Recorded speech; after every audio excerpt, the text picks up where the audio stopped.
good. Okay. Well, for those of you who are bad at geography, this is where Nottingham lies in the country. This is the trip to Jerusalem, which is purportedly the oldest pub in England. It's supposed to be 11th century. It's an amazing place, actually. It's if you can see at the back, it's built into the rock on which stands Nottingham Castle, but inside it's very much as you would expect it to be. The undistempered walls, kind of just bare plaster, and lots of very old wooden things and little tiny rooms and stuff. My hair burnt off in the 1970s. They had candles on the tables and I had long hair and my hair caught in the candle. Oh dear. My goodness. But it's interesting, but very friendly actually too. Very kind of, people are very chatty. It's attached to and it goes into the rock there. It's kind of amazing thing. Good old, a very kind of fantastic statue of Robin Hood. Very romantic thing.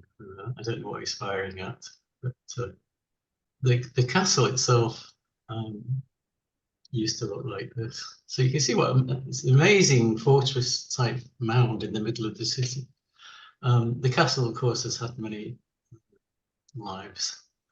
It's been sacked and burnt down and all the rest of it over the centuries. And it was finally destroyed after the English Civil War in the mid 17th century. So after King Charles was executed, shortly afterwards, the castle was burnt down, and it was replaced 1674 or something like that by this ducal palace, which is in its place, which is built by the Duke of Newcastle. So he's got to do with Nottingham, but nevertheless. And there's a kind of very nice park area surrounding the castle. As you can see, the castle's now pretty much, the castle palace, whatever you want to call it, is now a museum, generally speaking. And of course, Nottingham as prosperity or whatever built on lace, very much like cotton in Manchester. Lace was the most important industry, and is what Nottingham actually built its name on. But of course, in the pre-industrial revolution, when they started to introduce machinery, the Luddites were very active in Nottingham, and they were severely punished in many cases. That's the view from the castle, which is right on there. It was a bit of a grey day, but it's actually, you can see the almost fully spring, the trees still needing a bit more greenery. It's a very nice art gallery in the castle.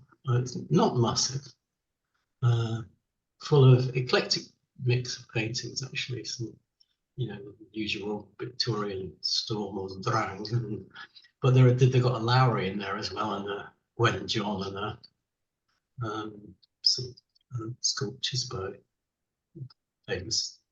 As Nottingham was built on lace, the museum gives it a lot of space over to the history of lace within the city.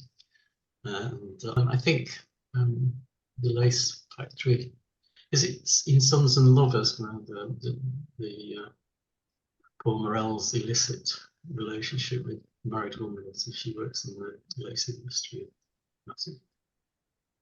This is what they call the council house. Actually, it's the town hall, I guess. It's rather grand neoclassical design, but there's something kind of quite brutal about it to me. It seemed very, I don't know, Eastern Bloc, if you like, but apparently Nottingham is the worst performing council in the UK. It is. There's a lot of competition for that. I know it, but it beats Birmingham into a very long second place apparently. But anyway, there's more about that later. Well, there it is. The second day we were there was St George's Day. So they stuck a bloody great St George's flag on the front of the, for whatever reason, I don't know, because there didn't seem to be very much else going on about. Nottingham has trams. A very, it's a small system. It runs from one line basically from north to south and back again through the city. Efficient, clean, well run by the looks of things, but fairly limited. You can go from, you know, through the city, but you can't go anywhere else outside the city. Yeah, maybe they have plans. In the library, there's a brand new library, which is a bone of contention within the city. It's very beautiful. It's not that exciting architecturally, but there's a nice feel to it. Very light, very easy to find your way around. And as we walked in, we were greeted by a volunteer who was very happy to explain all the details about the library itself, some of the wording and some of the old traditions of lace making, basically. So bobbin lace, butty, carding, clipper, all these things, which the jacket off, I was rather surprised by, but the person who stripped the ends of cotton from the bobbin stuff to be renewed. And jennying, of course, a finishing process by women who are finished lines or wound on cards and so on and so forth. And there's a stripper, of course, a person who removes surplus thread from bobbins, and a tambourer, blah, blah, blah. Anyway, there's a picture of some ladies in the past. The exhibition is really nice, actually, really quite fascinating. New planting out. The library is very new, so they've planted this garden with this children's playground on the side of here. Very welcoming for kids. There was lots of kids groups in the library themselves. And sadly, to the left, which you cannot see, is a purported shopping centre, which has been left to wreck and ruin. It's got sort of part built that's fallen into ruin. And the reason is that this library has bankrupted the council. So they built it, which is a great thing, but it's meant that other projects have had to be disregarded. So, well, then we went to this musical, Matt's Cross it's called, built around 1850. It's quite small, but what fascinated me was how small the stage was. If you look there in the middle, you can see, you know, the performing areas was pretty small. Whether the musicians were in another part of the theatre, I don't know, but it's got balconies and all the rest of it. It's now it went into, it was closed down, of course, and it wasn't used for years and years. And then interestingly, a combined group of churches put up the money to restore it. So it's now used as a sort of community. I think they still have concerts and stuff here. So it's been quite lovingly restored, but I don't think it's been spoiled. Nice to see it. Here we have, who's this? Football fans? Brian Clough. Brian Clough, yes, okay. The world's most modest football manager. And there's a huge statue of him in one of the squares in Nottingham, which is quite impressive. And all around the base of the statue are some of his quotations. If God had wanted us to play football in the clouds, if we put grass up there. I wouldn't say I was best man in the biz, but I was the top one. I've only ever hit Roy at the bottom. So all these things are printed. It's quite a nice, interesting statue. And I just looked at quirky bits of architecture. I really like this sort of stand, this corner grill. It's really interesting. And you can probably find these things in any city if you look around. But when you actually go in somewhere, you tend to look harder, don't you, rather than you're at home. And canals very important in the history of Nottingham. The Severn Trent Canal, I think, was one of them. This warehouse here, which you could see on, is now we had a drink and a snack in there actually, but a lot of this has been converted to leisure. But the canals are still very much part of the city. I went to the National Museum of Justice, which is in the 18th century part of the building, part of it. Pretty central actually. And every day, if you book in, you can take part in a trial. So you go in and they give you a script and stuff, and the judge comes out and the barristers, and you could be on the jury, or you may be given a part in the proceedings. Not being one to push myself forward, I didn't get a part, but two of my colleagues did. And Chris is in the dock for stealing a sheep. And it was fun actually. It was really nice, and the building's beautiful. You know, and then Neil was ratting on him, so giving evidence against his pal. So there we are. And he was sentenced to transportation.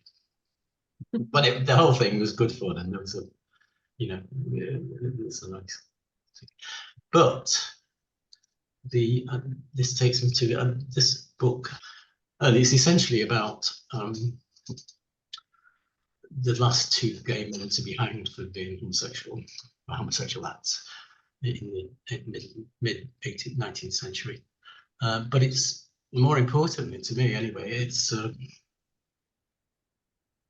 real insight into British justice or injustice or whatever you want to call it. The way the system worked in the 19th century, how it was so skewed towards people with money or status and all the rest of it. So you could be tried for the same crime, but if you got somebody rich and famous who would stand up and speak for you, you were okay. If not, you might be sentenced to transportation, you might be hanged and all the rest of it. Here's an interesting thing that's in the museum. The Scold's Bridle. Somewhat misogynistic view of how we should treat women, perhaps. That's a lot. But you probably won't be able to read the text, but you can see how this was fitted onto a woman's face. Ironically, Scold's Bridle was introduced by a woman. It was introduced by Queen Elizabeth I, apparently. But it also, to some extent, reminded me of the way that they used to force-feed suffragettes. Yeah, but this looks like some kind of leather with a metal clamp on it. But the suffragettes were, if they were really struggling, they used to clamp their mouths with the metal thing and force the tube in to feed them. So and that would be, early 20th century. Yeah, no. Okay, public executions. I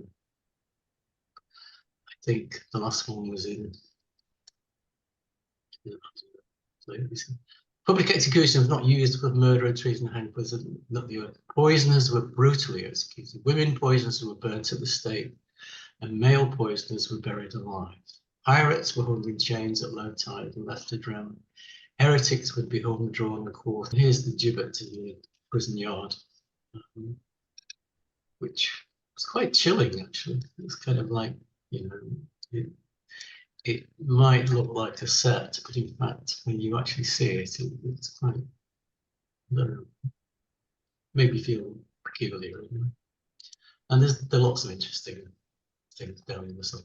Transportation was the greatest force exile of citizens by any country before Stalin and Hitler. So all those people that were sent to Australia, well, in the first place, they were sent to the States. But then, of course, after the American Civil War, the American War of Independence, they had to send them further afield to Australia and places. It's a collage of some of the famous trials from history. Oscar Wilde, Dr. Crippen, Jeffrey Archer, the Pankhurst, Roger Casement, etc., etc. Interesting museum. Then I went for a walk about on the day we were coming back, where everybody sort of went off to catch a train. So I had an hour or two to spare, so I went for a walk on my own, which is what I like to do anyway, sometimes, just to flavour of things. And there's a very nice park just a bit out of the city centre called the Arboretum. So lots of interesting architecture. This is part of the university buildings. On this, I love this one, this Art Deco shop front, which has been completely, it's now Zara, but nevertheless, the shop front has been left exactly as it was built in, probably around about 1900, I think. There aren't many people around. No, I didn't. It didn't have the city itself is fairly quiet. It's not, I didn't feel any kind of buzz about it. Galleries, Victorian gallery. There's the Theatre Royal, which is quite near to where we were staying, or kind of neoclassical. But we did go to the theatre one night, and we went to see Brian Bilston and Henry Norman, not at the Theatre Royal, at the Playhouse, which is probably a similar sort of size to the Royal Exchange, but very modern. Very enjoyable evening, packed to the gills. Henry Normal is a local lad. Brian Bilston did the first half, and he was very funny, very droll, and not just funny, but very kind of thought-provoking as well. A trip to Nottingham. Well done. And there we go.